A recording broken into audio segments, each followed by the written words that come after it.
अशें तो लोकां कडेन उलयता थंयच आसतना अवचित ताची आवय आनी ताची भाव भयणी पावून सोडली आनी भायर उबी रावन तांचे कडेन उलोवंक सोदताली।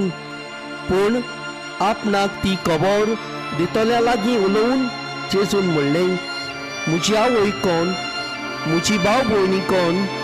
आनी आपल्या सिसांक हात दाखोवन ताणें म्हणलें, ही आसात म्हजी आवय आनी म्हजी भाव भयणी, कारण स्वर्गार आसत्या म्हज्या बापाची खुशी करतात तितली म्हजो भाव, म्हजी भयण आनी म्हजी आवय।